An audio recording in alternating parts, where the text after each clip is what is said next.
Boa tarde a todos. Mais uma vez estamos aqui no Kizumba. Quero agradecer a todo mundo que veio aí participar. Hoje a gente vai falar sobre um texto muito legal, muito bom, muito atual, não só da sua data de publicação, mas do momento que a gente está vivendo, né? Que tem como título A Luta Antimanicomial e Racismo em Tempos Ultraconservadores. Esse texto é de autoria dos assistentes sociais Thales Fornazier e da Raquel Gouveia. E esse texto ele vem apontando como que o racismo se apresenta, né, nesse contexto que a gente está vivendo de grande avanço do conservadorismo, de grande crise capitalista do país, mostrando para a gente que a população negra é a que mais se encontra vulnerável, né, a todas essas violências e marcadores sociais que são causados por esse contexto, né? E dessa forma, os autores eles racializam a luta antimanicomial, mostrando que como esses desdobramentos do conservadorismo vão refletir na saúde mental da população negra. Né? Eles apresentam esse texto dividido em dois momentos. Primeiro, eles abordam como esse avanço do conservadorismo se deu, né? E juntamente com as manifestações do racismo. E em segundo, eles começam a relacionar a luta antimanicomial a essa questão étnico-racial, a partir de uma análise marxista feminista. Então, para a gente começar a introduzir, né, o tema, os autores abordam o cenário político de 2017, né, onde, ao mesmo tempo que era comemorado o centenário da Revolução Francesa, né, que é um grande marco para a política de esquerda, o conservadorismo vinha apresentando, né, suas expressões e avançando significativamente. Né? E então houveram e ainda houve e ainda existem, né, e ainda estão acontecendo ataques de caráter racista, fascista, sexista, LGBTfóbico, enfim, como consequência disso foram se perdendo direitos sociais, trabalhistas e previdenciários que eram fundamentais para a população das minorias. Né? E, como eu disse, esses avanços eles se encontram em constante evolução até hoje do conservadorismo. E aí tem essa citação dos autores que eles falam que tal projeto político, gerido e idealizado pelo governo Michel Temer, carrega em sua essência o patriarcado, o racismo e o colonialismo. Então, como que essa só ladeira abaixo, né? Ou seja, cada vez eu acredito mais que o Covid é um rebote da humanidade, porque tá difícil mesmo.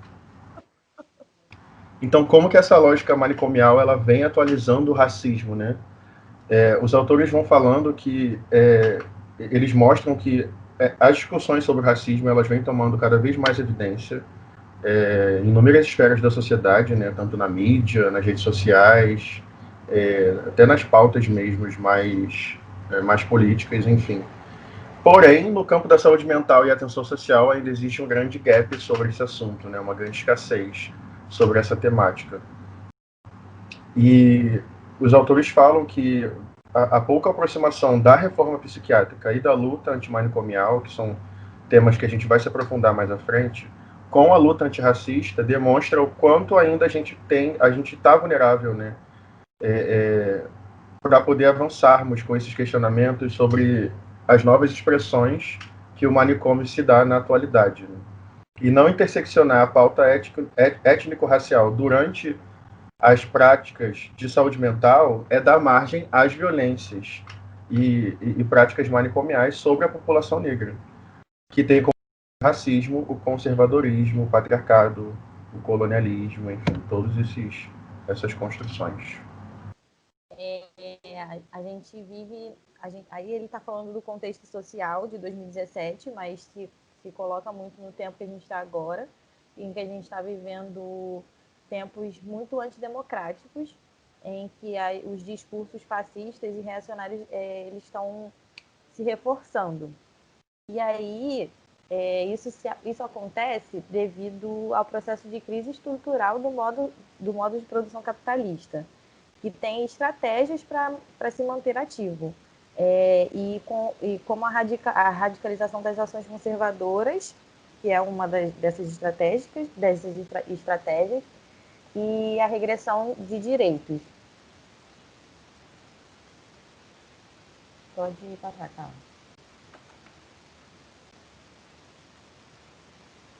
E qual seria essa crise estrutural do sistema capitalista? Nesse modo de produção, a gente tem um sistema que visa o lucro do capital das classes dirigentes, que são uma minoria da população e são as pessoas que se beneficiam com esse sistema, que tem o lucro. E isso acontece em detrimento e de forma violenta sobre a outra classe, que é a classe que depende da sua força de trabalho para sobreviver, que é a maioria da população.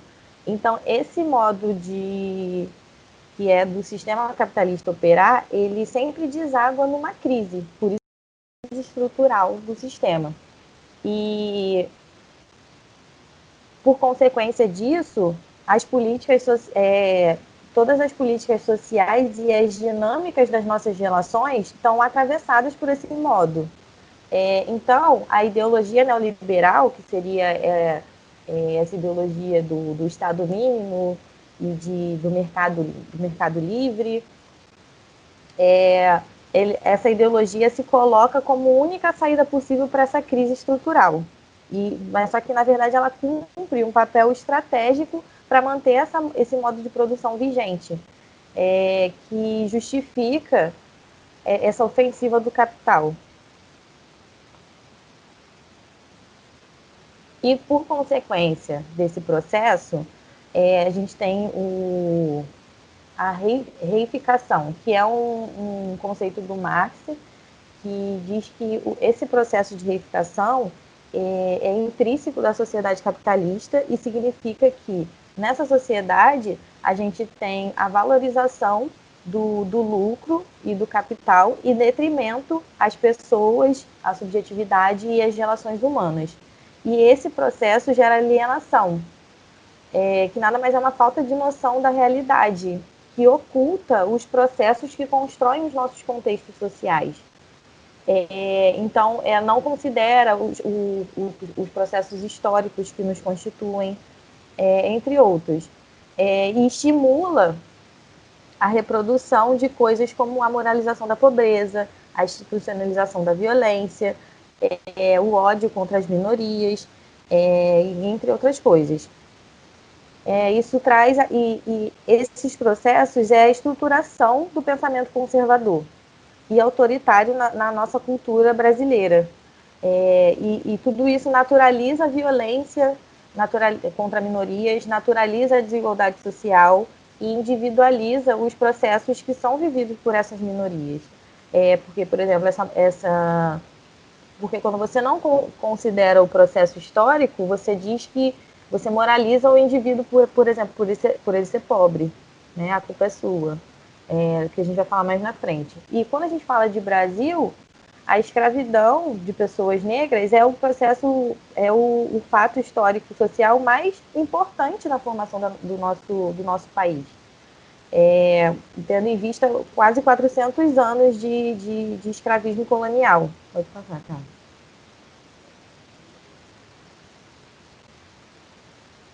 E se a gente nega os fatores históricos e sociais e essas determinações, focando apenas nessa noção imediatista e individualizante, considerando que na sociedade brasileira a escravidão é um dos processos mais que constituem mais a nossa sociedade, a população negra tem a sua história negada e é atravessada pelo racismo estrutural que valida o discurso meritocrático de que se o indivíduo negro se encontra no lugar social que ele está hoje, é porque ele não fez um esforço suficiente.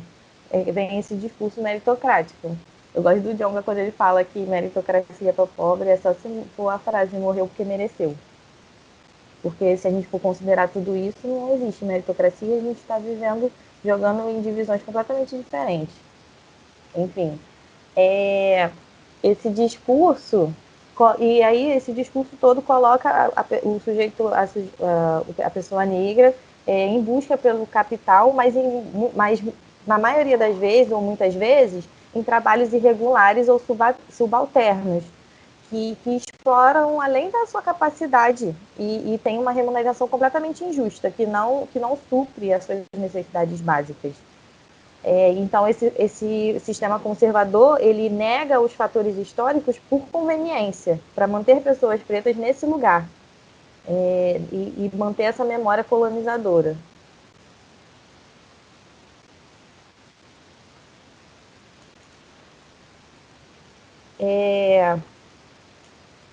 Então, tudo isso que a gente está falando, né, e o conservadorismo dessas coisas é estruturante no modo de produção capitalista, e o ethos, que é a forma de ser burguesa, ela legitima a violência e o genocídio da população negra, porque, historicamente, a população negra foi constituída nessa visão burguesa como uma raça inferior, colocada associada à imagem do preguiçoso, do perigo. E se a gente tem essas pessoas associadas a coisas que levam a perigo e a medo, então isso legitima que essa parcela da população precisa ser eliminada. E aí a gente tem o genocídio e a violência, que a gente vai ver que pelas estatísticas que daqui a pouco o texto traz, que está acontecendo a todo dia, legitimado por essas coisas.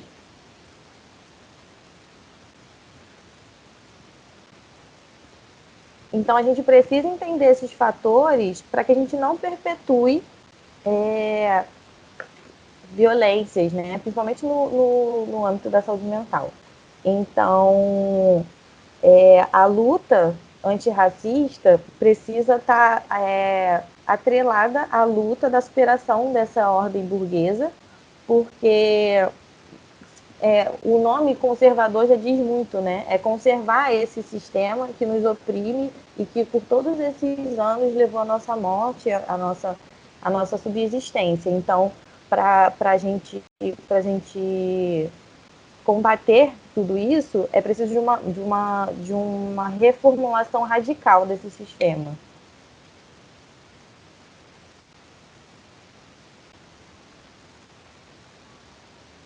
E aí o texto traz os dados estatísticos que colocam a importância dessas problematizações. Por exemplo, 73% das pessoas que são beneficiadas do Bolsa Família se declaram pretos ou pardos. E 68% dessas pessoas são de famílias que são chefiadas por mulheres negras, o que faz com que a gente precise dar mais atenção ao lugar da mulher negra nessa sociedade de luta de classe. Quando a gente fala também de violência e de homicídio, pessoas pretas correspondem a 78% dos pertencentes ao grupo de vítimas de homicídio. Na verdade, no grupo de 10% das pessoas que têm mais chance de serem vítimas fatais de homicídio. São as maiorias. E tem 25% maior chance de ser assassinado em relação à pessoa não negra. E de cada 100 pessoas que sofrem homicídio no Brasil, 71 delas são negras. Jovens e negros de sexo masculino continuam sendo assassinados todos os anos como se vivessem em uma situação de guerra. Como não? Porque vivem.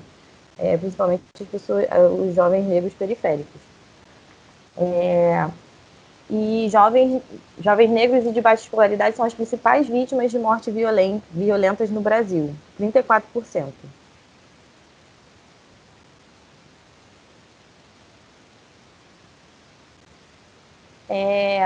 Então, outra visão que a gente precisa ter, que essas estatísticas colocam muito, é essa importância da intersecção de classe, raça, né, e gênero, porque a gente vê que as mulheres negras elas ainda se encontram na base da pirâmide social, continuam sendo a população mais exposta a essas violências dessa sociedade que a gente vive.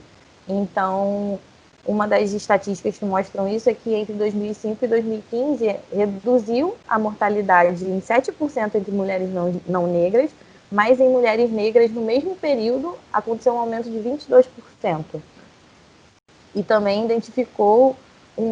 foi identificado por essas estatísticas um crescimento em relação a mortes por agressão de mulheres negras de 54% para 65%. Então, assim, enquanto de mulheres brancas diminui, de mulheres negras aumenta. Então, assim, feminismo para quem, né? E quando a gente fala de educação, as desigualdades, na estatística está bem exposto isso, e um estudo conclui que a população branca apresenta melhores indicadores e vai mais à escola.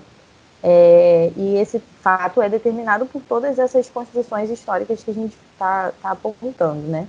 A taxa de analfabetismo entre a população negra é de 11% e na população parda de 11% também.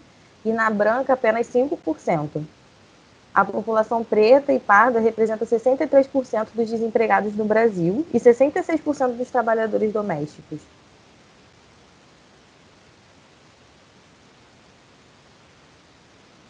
Além disso, 2,5% da população negra e parda atua como ambulante e somente 33% dos empregadores no Brasil são pessoas negras.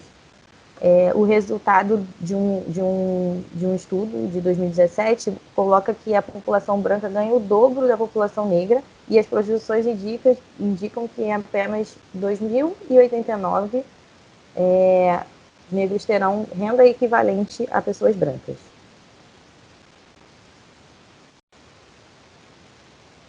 E aí, com esses dados, a gente vê o abismo social que é perpetuado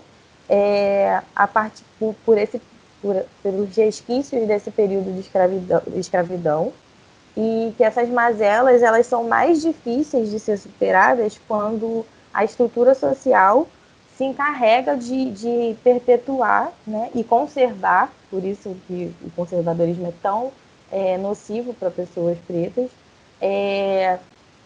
elas fazem isso. E aí esse processo que se instala se instala de forma contínua na vida de pessoas pretas, como a gente já viu em outros textos. E aí, problematizando essa realidade no âmbito da saúde mental, a gente vê que tem uma escassez, que é reflexo de tudo, dessa invisibilização. E aí a gente precisa começar, que é o que os autores fazem no texto, a atrelar a luta antimanicomial à luta antirracista. Então, dando continuidade, a gente entra agora na segunda parte do texto, que é essa relação que os autores fazem com a luta antimanicomial e o racismo e o conservadorismo, né? A luta antimanicomial e a reforma psiquiátrica, elas são movimentos que foram e são ainda, né, extremamente importantes para a estruturação das políticas de saúde mental do nosso país. A luta antimanicomial em si, ela se inicia lá em 1987, buscando não só a desinstitucionalização da loucura, né, da doença, essa visão de patologizada do sujeito, mas também busca garantir os direitos subjetivos e objetivos da pessoa que se encontra em sofrimento psíquico, né? E aí os autores trazem aqui que a luta por uma sociedade sem manicômios, que é o lema da luta antimanicomial, coloca-se contrária às desigualdades de classe, de gênero, de raça e defende a superação da propriedade privada, né? Que são essas desigualdades que mantêm todo esse sistema conservador operante, né? Então, para poder dar uma contextualizada maior em todo mundo que está aqui participando, a gente preferiu trazer pequenos fragmentos, os mais importantes, do que foi e do que é ainda, né, a reforma psiquiátrica, para que quando a gente for falar mais à frente em outros textos sobre esse tema, a gente consiga estar mais ou menos no mesmo nível de entendimento. Então, um processo, a reforma foi um processo que se iniciou lá na década de 70, né, tendo como um principal marco, né, de fundação a crise da Divisão Nacional de Saúde Mental, que foi quando diversos profissionais de saúde mental começaram a denunciar os maus tratos que aconteciam nos manicômios e como que eles tratavam essas pessoas em péssimas condições, né? E eles eram demitidos, e em 78, o mesmo movimento iniciado por esses profissionais que foram demitidos divulgou então o Manifesto de Camboriú, sendo marcado assim o primeiro Encontro Nacional de Trabalhadores de Saúde Mental, que foi realizado em São Paulo em 79. E nesse processo, nesse primeiro encontro, que surge então o Movimento dos Trabalhadores de Saúde Mental, que é o MTSM. Outro grande marco da reforma foi a oitava Conferência Nacional de Saúde, que a partir de todas as diretrizes que foram decididas e confeccionadas durante a conferência, o processo da luta antimanicomial surge, né? Isso, sendo que muito tempo depois, só lá em 2001, depois de muita tramitação, de muita regulamentação, foi aprovada então a Lei Federal de Saúde Mental, número 10216. E a partir disso, né, até os dias de hoje, a gente consegue perceber que a reforma, ela ainda é um grande debate na nossa política, porque ela continua sofrendo diversos investimentos que objetivam o seu retrocesso, né? Investimentos esses sendo protagonizados pela política conservadora, né? Então, o que é a reforma psiquiátrica, né? Paulo Amarante, que é um dos autores bem importantes sobre esse tema, define a reforma como um processo histórico de formulação crítica e prática, que tem como objetivos e estratégias o questionamento e elaboração de propostas de transformação do modelo clássico e do paradigma da psiquiatria, né? Então, o movimento da reforma ele tem como objetivo desinstitucionalizar a loucura, né? Despatologizar o sujeito, a sua subjetividade, né? Por meio da extinção dos manicômios, que aprisionam essas pessoas, que aprisionam a loucura. Mas também busca defender os direitos desses sujeitos em sofrimento psíquico de uma forma que oriente mudanças na assistência da saúde mental dessa população. E aí, o texto começa a falar sobre o Manifesto de Bauru, que é um grande marco também da luta antimanicomial, né? Que ele surgiu embasado pelas reivindicações que foram citadas nos acontecimentos que eu falei antes, da oitava conferência, da reunião dos profissionais de saúde mental, e direcionava a prática da saúde mental para esse rompimento com essas bases conservadoras que sustentavam os mecanismos de exploração, um deles o manicômio.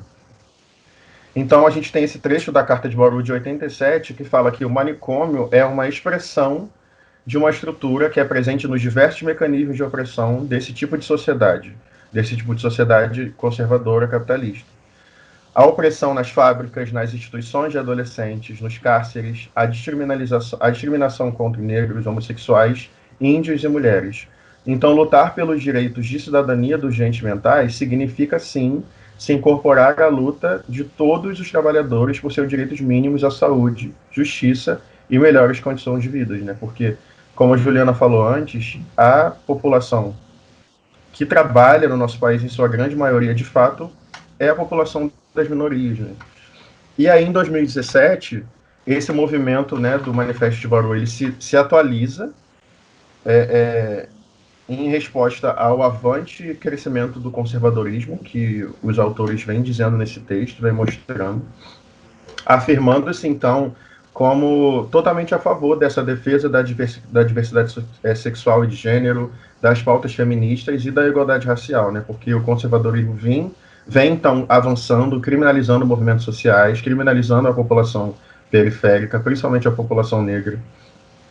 E aí esse texto se atualiza, a gente pegou um trecho da Carta de Bauru de 2017, onde fala que apontamos então a necessidade urgente de articular a luta antimanicomial com os movimentos feministas, negro, LGBTQI, movimento de população de rua, por trabalho, moradia, indígena, entre outros, a fim de construirmos lutas conjuntas.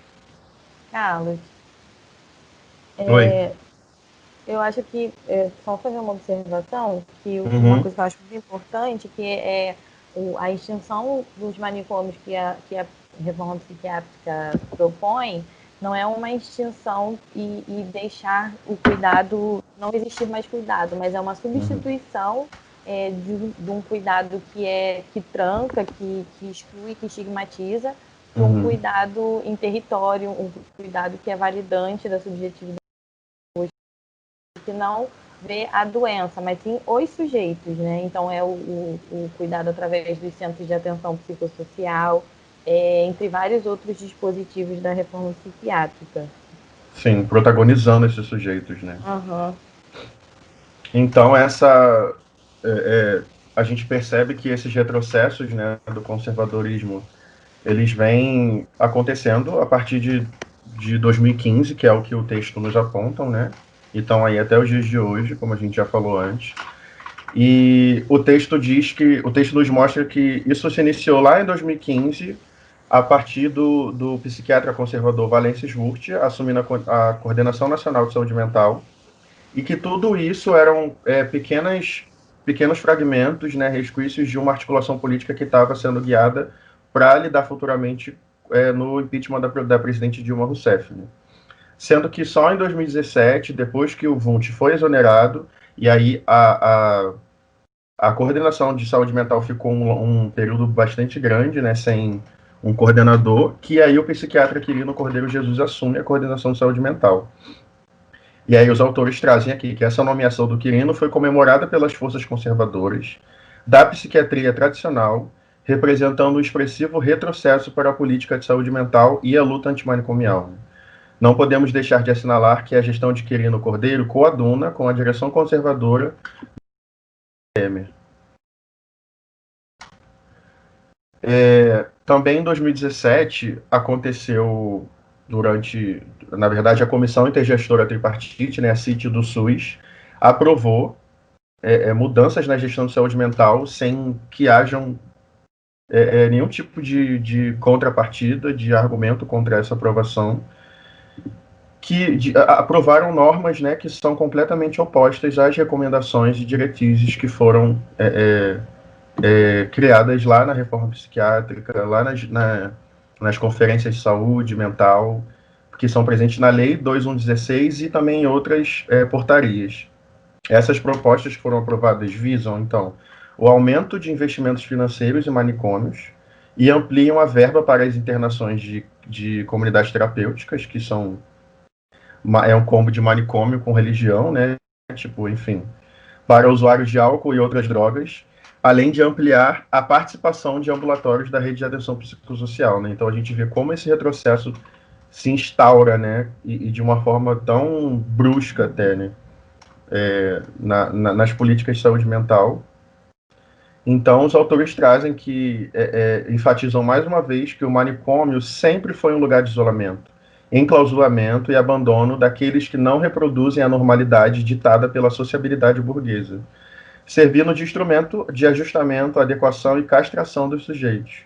A instituição psiquiátrica pode até deixar de existir, mas suas expressões na atual conjuntura estão colocadas de outras formas e também precisam ser superadas e aniquiladas. Né? Eles estão querendo dizer que o manicômio, todo esse aprisionamento, ele não é só não é só físico, né? Ele não tem só paredes. Ele está presente na construção da nossa sociedade por conta desses fatores históricos que o conservadorismo há de negar por conveniência. Né?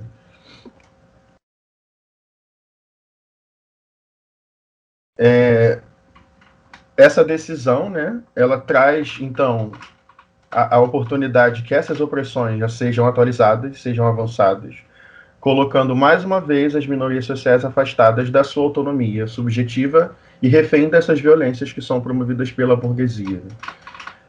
Então, os autores eles trazem que esse retrocesso ele acaba sendo vivido com muito mais intensidade pela população negra, porque, como a gente já tinha mostrado anteriormente, que o texto grifa essas estatísticas de onde a população negra se encontra na sociedade, né? Essas estatísticas que já são alarmantes, que já são preocupantes e violentas. Então, quando a gente tem um retrocesso desse, quem vai sofrer mais é quem está mais à frente, né, na ponta da faca. Né?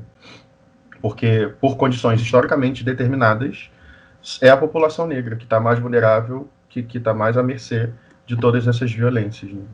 Então, hospitais psiquiátricos são historicamente mecanismos de controle social, que através de toda essa patologização dos corpos, do comportamento, que fogem desses padrões que a burguesia considera normal, são os negros e negras que vão se encontrar na frente da mira desses dispositivos. E aí o texto, os autores nos trazem como que esse movimento chega, né, como que esse movimento higienista, né, de caráter racista, conservador, chega na sociedade, né? Eles dão um exemplo importantíssimo sobre as repressões violentas que estão então desde então sendo direcionadas à região de São Paulo, denominada de Cracolândia, a fim de eliminar aquela população em situação de rua, que é usuária de álcool e outras drogas, de crack, que estão naquele local. E também uma grande população uma grande população indígena também está no local, uma grande população nordestina, enfim, toda uma população minoritária que foge desses padrões que são estipulados por eles, né? E essas ações, elas têm uma grande inclinação capitalista, porque existe um grande interesse naquele espaço pelo mercado financeiro, de poder tirar essas pessoas daquele lugar, higienizar aquele lugar, para que o mercado imobiliário, né, entre e consiga investir naquele lugar, né? E aí a gente percebe como que isso é conflitante, porque esse próprio sistema capitalista conservador é quem coloca as pessoas nessa situação de rua, nessa situação de vulnerabilidade, e quando é necessário uma ação efetiva e consciente, né, política, para que essas pessoas sejam vistas de uma forma menos individualizada, né, de uma forma menos conflituosa, não, eles vão higienizar, vão simplesmente tirar daqui porque você na minha calçada fica feio. Então isso é muito complicado, né? Porque trata mesmo de como se fosse nada, né? Uma mercadoria, ou até não, né? Acho que até menos que isso, enfim. Então, os autores trazem que essa sinalização dessa atualização no manicômio para os dias de hoje, né? Mais uma vez, eles estão falando que manicômio não são só paredes, manicômio não são só prédios. Isso vai muito mais além, né? Essa atualização no manicômio, ela está se caminhando lado a lado com o conservadorismo, que impulsiona as transformações contemporâneas do capital, em especial do cenário brasileiro. Nesse sentido, é fundamental que a gente tenha uma luta antimanicomial que se aprofunde na sua relação com a luta antirracista, para que possamos combater e denunciar as ações em curso que estão assentadas no racismo, no patriarcado e no colonialismo.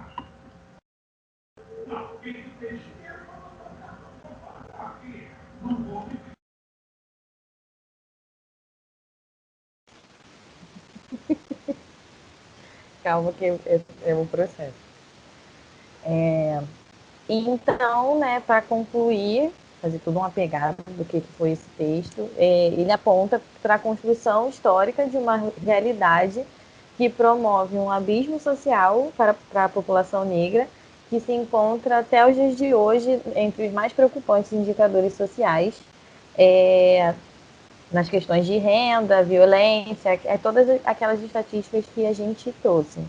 Então, compreendendo o racismo como estruturante da nossa sociedade e que essa população vivenciará as mais diversificadas formas de exclusão e violência, o texto relaciona a luta antimanicomial à questão étnico-racial por entender a necessidade de refletir acerca do tratamento destinado a essa população no âmbito da saúde mental, porque é aquilo, né? Se a gente parte de um pressuposto, assim como a base do conservadorismo, que ignora todo esse processo histórico, individualiza o cuidado em saúde mental, a gente está, assim como esse processo conservador, reproduzindo a opressão contra pessoas pretas. Então, por isso que eu acho tão importante a gente se apropriar dessas questões. E os inúmeros retrocessos que a gente tem vivenciado nos convocam às lutas e resistências no sentido de construir alternativas a esses cenários de muitos ataques contra toda a classe trabalhadora. que é representada em sua maioria pelas pessoas pretas, e que necessita cada vez mais de alternativas que visem sua autonomia e desprendimento com esse sistema opressor que lucra com a institucionalização das nossas vidas. E então é isso.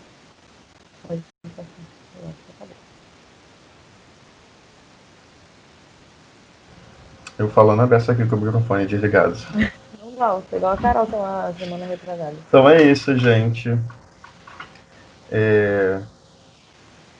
A gente abre agora o espaço para vocês comentarem, para a gente trocar uma ideia e ver o que a gente pode contribuir junto sobre esse tema, sobre esse texto muito bom, né? É um texto muito importante até, principalmente sobre esses últimos investimentos contra a saúde pública em si, né, que sofremos recentemente. É um texto que dá uma atualizada aqui na nossa prática.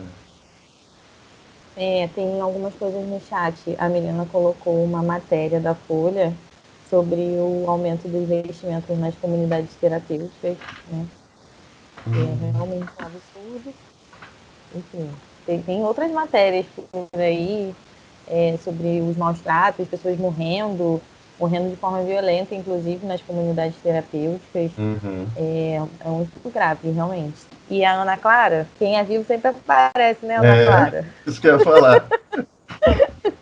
Não adianta falar que vou passar batida, não.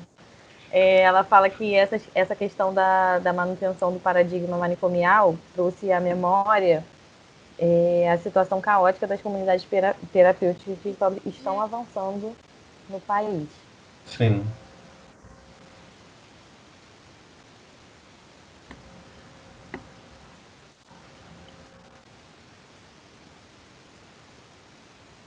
Eu acho que o que aconteceu essa semana, né, semana passada, na verdade, sobre essa questão do ataque à saúde pública, esse texto é de 2017, e aí a gente vê como começa esse ataque na saúde mental, no âmbito da saúde mental, né? E eu falo de só ladeira abaixo, que agora tá todo quanto é lado, não tem mais para onde é ataque atrás de ataque. Eu lembro tem um outro texto da Raquel, que é a autora desse texto, que é o Holocausto ou o Navio Negreiro, que é sobre a reforma psiquiátrica, né, brasileira.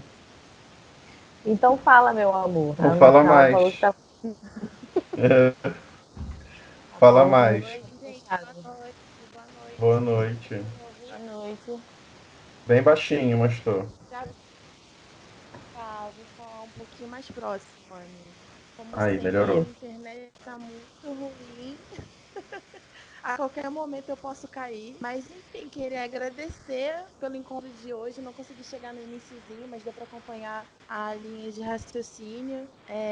Acho fundamental esse texto. Eu já tinha lido, passado o olho, né, no texto, aquela leitura dinâmica que a gente faz. Mas achei bem interessante o encaminhamento no final, onde eles falam que essa tecnologia, né, só vai se aprimorando, essa tecnologia manicomial, né? A gente pode agora pensar que os hospitais psiquiátricos, eles, entre muitas aspas, perderam, né, perderam força no território, mas em compensação o conservadorismo cristão foi aumentando demais a ponto nas comunidades terapêuticas, né? E a gente vê o quanto as comunidades terapêuticas elas só ganham mais, e principalmente porque ela consegue chegar de uma forma bem fácil na população, né? E ver para poder sensibilizar mesmo a população, porque é muito rápido você conseguir trazer esse se não tem hospital psiquiátrico, onde a gente vai deixar as pessoas que passam o sofrimento, né? E muitas vezes passa por esse lugar do desconhecimento, né? A gente não sabe quais são os serviços substitutivos, né? Eu falo mesmo não como a gente que faz parte da academia, mas mesmo a população em massa, né, não sabe quais são esses serviços substitutivos. Então, é fácil você desenhar que, se não existe hospital, a gente precisa colocar essas pessoas novamente isolado da sociedade e não entrar realmente na discussão do que é você tá rompendo com esse paradigma manicomial e, enfim, e contar a história da reforma. E assim, falando como uma pessoa negra e como pessoas antirracistas que a gente se posiciona politicamente, a gente sabe que esses corpos que estão sendo institucionalizados, eles têm uma cor. Então, historicamente, nós sabemos quem são essas pessoas que vão estar institucionalizadas e presas, né?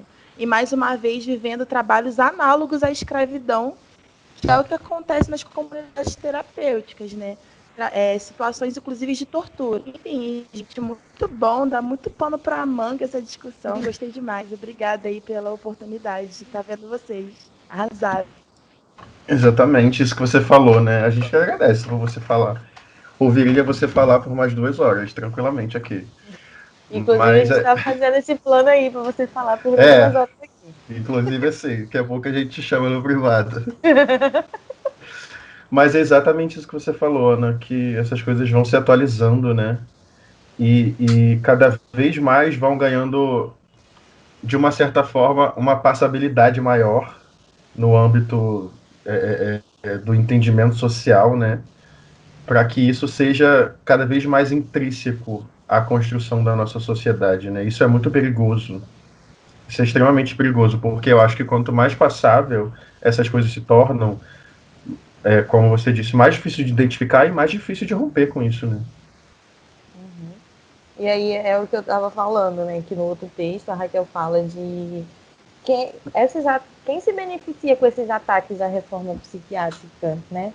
Por que é tão interessante para eles atacarem a reforma psiquiátrica, atacar o Sistema Único de Saúde, onde, claro, todos nós somos beneficiados pelo SUS, mas a população maior, SUS dependente diretamente, é a população preta.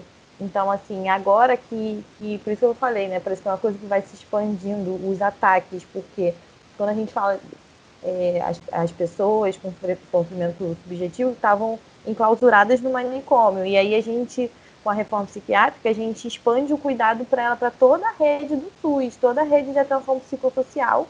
E aí tem um ataque a toda a rede de atenção psicossocial. Não só a saúde mental, mas agora toda a rede como um todo. Então é uma coisa que são fragmentos, né, como ele diz no texto, que vão mostrando o ataque e o reforço do genocídio, que é todo um plano que está em prática. Enfim, complicado. Em prática é todo vapor, né? Uhum. E acho que além disso que você falou, esses ataques, eles não só contra a reforma, mas contra o sistema de saúde em si, eles vêm para poder, como o texto diz, né, higienizar a população, né, higienizar a sociedade, porque a partir do momento que a gente tem uma saúde que é acessível a essas pessoas que sempre foram construídas como perigosas e como violentas, né? A partir do ponto que a gente tem um projeto de saúde que cuida dessas pessoas, essas pessoas passam a existir, essas pessoas passam a se apropriar da sua autonomia, se apropriar do seu protagonismo e popular, e existir na sociedade. Eles não querem isso, né? Como sujeito, não. Só se for como coisa explorada pelo capital. Exatamente. Coisa explorada pelo capital não precisa de sistema único de saúde, não precisa de saúde mental. Não, pra quê? Pelo menos não pra gente. Uhum.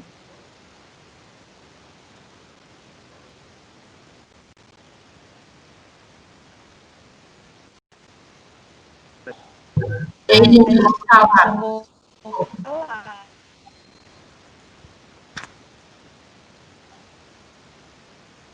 Alguém falou comigo? Acho que foi a Luísa, né? Tentou falar alguma coisa? Foi eu, mas pode falar, depois eu falo. Narina não, Luísa. Fica à vontade. Daqui a pouco eu falo. Luiz está sendo intimado a falar. Percebi. Gente, eu queria parabenizar pela iniciativa. Eu sou enfermeira e residente em saúde mental.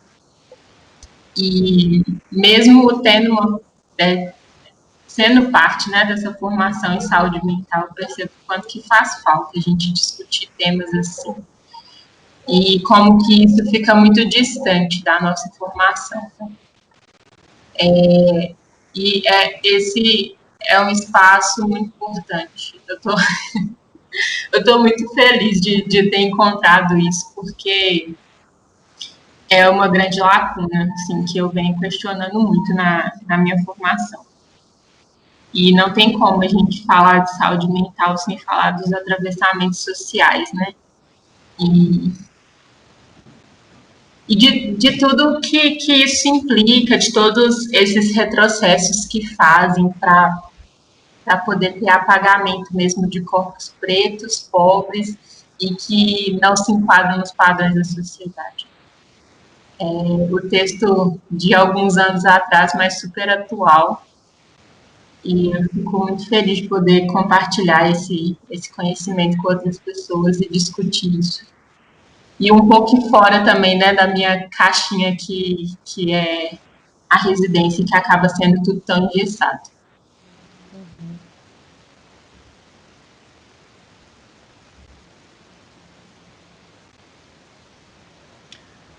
Luiz, eu acho que é justamente. Acho que essa foi a maior pulsão de nascimento desse grupo, né? Entre mim e a Juliana, porque a gente também teve um grande buraco, um grande vácuo sobre essas temáticas na nossa formação. E eu acho que isso também não deixa de ser mais uma das estratégias, né? Que o conservadorismo se emprega na nossa sociedade, né? Por que a gente vai formar profissionais com esse conhecimento se a gente quer acabar com eles?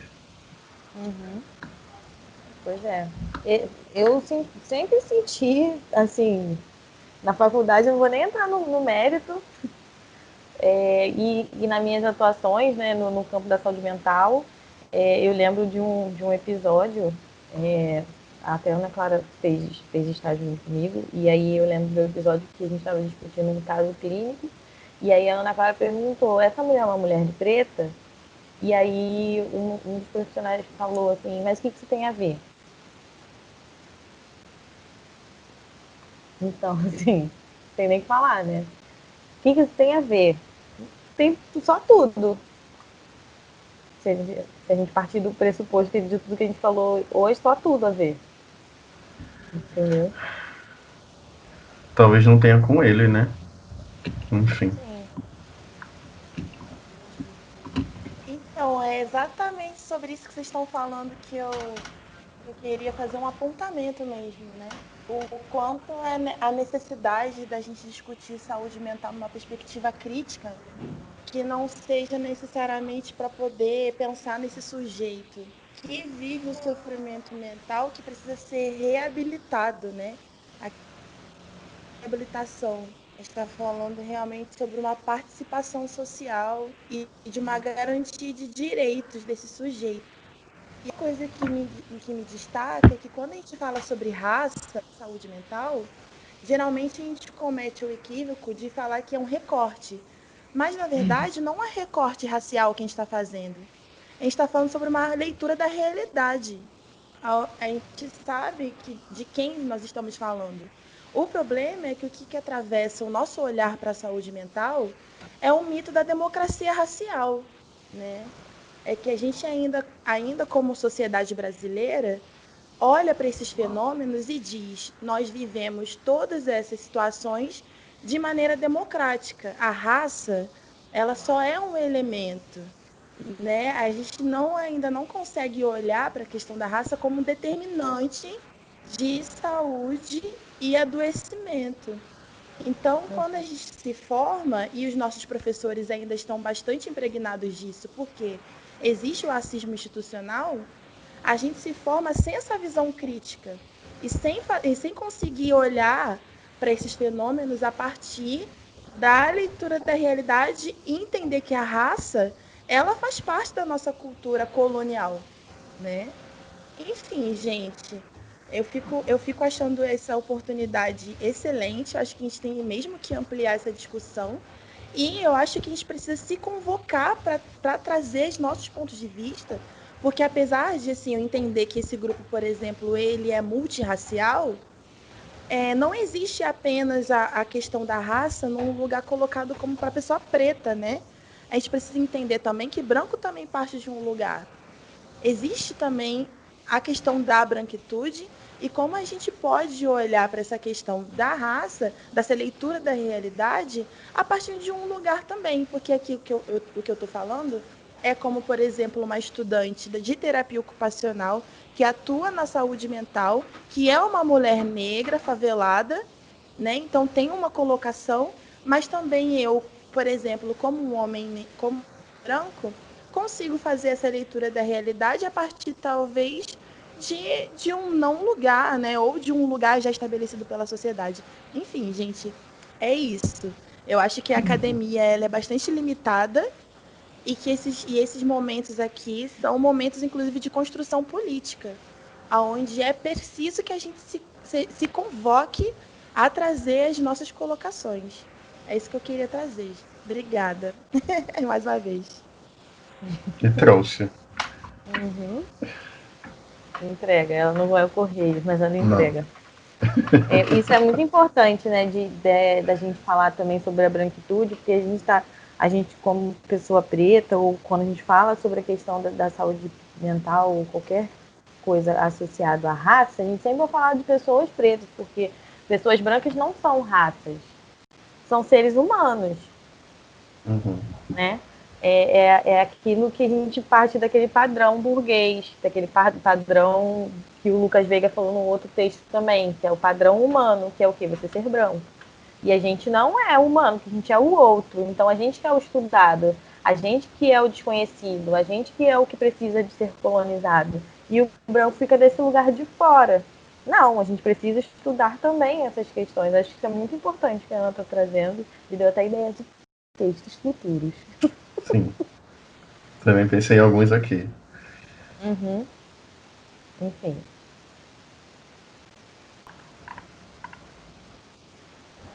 Oi, tudo bem? Olá. Acaba meio que eu vou falar basicamente que todo mundo já falou, porque eu concordo com cada fala e com tudo que foi mostrado também do texto. Eu acabei não conseguindo ler, mas enfim. Isso que a Ju falou, inclusive eu estava lendo nesse feriadão para montar meu trabalho e estava relendo, né, o texto do Lucas.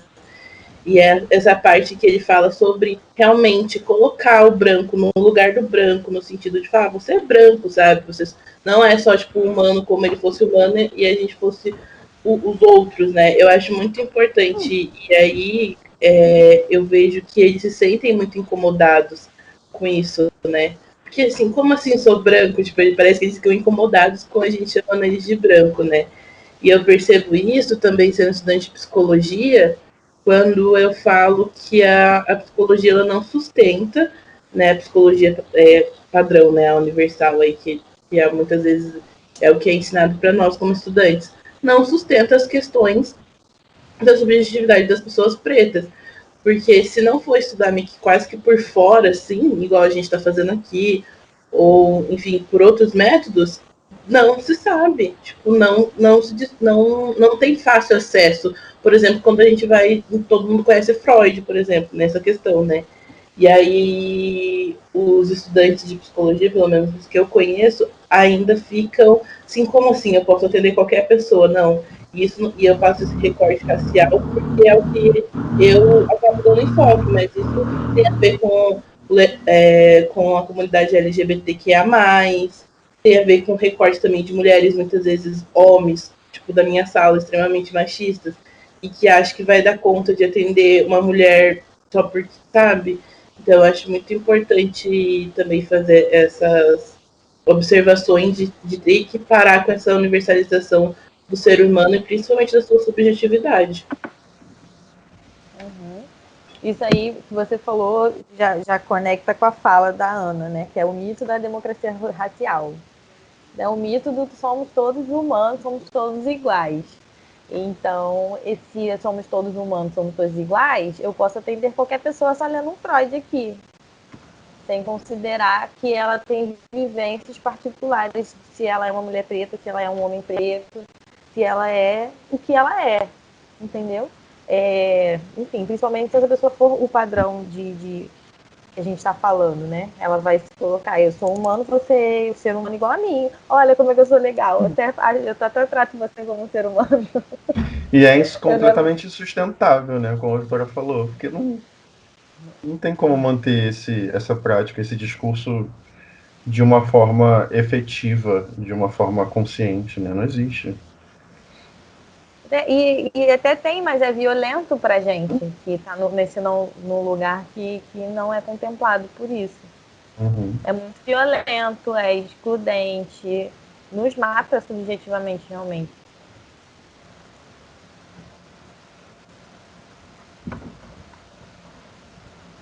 A Ana colocou um negócio no chat, né? Que é uma frase de um texto que ela está escrevendo. Gosta assim. Jabá. Spoiler. Spoiler. O entendimento de que existe, de alguma maneira, a cordialidade entre as raças subtrai o caráter coletivo das consequências do racismo, individualizando as questões. Pois quando racismo estrutural não é veemente negado, é restringido a casos isolados, com desdobramentos determinados a certos indivíduos. Exatamente. Mais uma vez entregou.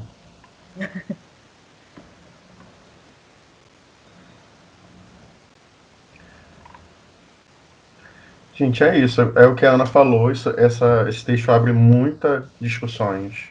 Muito pano para manga. Ela fala, né? É restringido a casos isolados. Se são casos isolados, não é estrutural, né? Quando a gente coloca o racismo mas foi só isso. Foi esse caso aqui. Então não é estrutural. A gente vê, né, como aquele fato que aconteceu. Perfeito, Ana. E você tem que ler umas 7 vezes, cada vez você vai tirar um negócio pra diferente entender. do negócio. Porque foi só esse negócio que bateu primeiro, mas tem várias coisas que dá pra fazer um grupo de estudo só com esse trecho desse texto.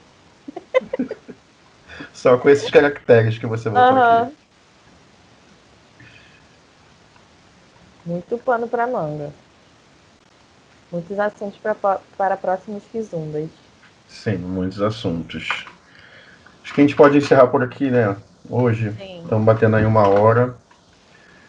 Bom, gente, muito obrigado por todos vocês. Várias contribuições excelentes hoje. Obrigado por todo mundo que participou. Lembrando a vocês, mais uma vez, que a gente está com o nosso Apoia-se aberto, que é uma plataforma de investimentos para o nosso grupo, né? Para que a gente consiga tocar o nosso grupo de uma forma bem independente aí financeiramente. A gente abriu esse Apoia-se. Então, quem tiver interessado, quem puder também divulgar, compartilhar, tá lá no nosso Instagram, no nosso LinkedIn, no nosso grupo do WhatsApp também. Fiquem à vontade. E é isso, se despede aí, Juju. Tchau, gente. Muito obrigada a todo mundo que participou. E a gente segue aí, né? Vamos continuar falando. E é isso. Tchau, gente. Até a próxima. Fiquem bem Tchau, todos. gente.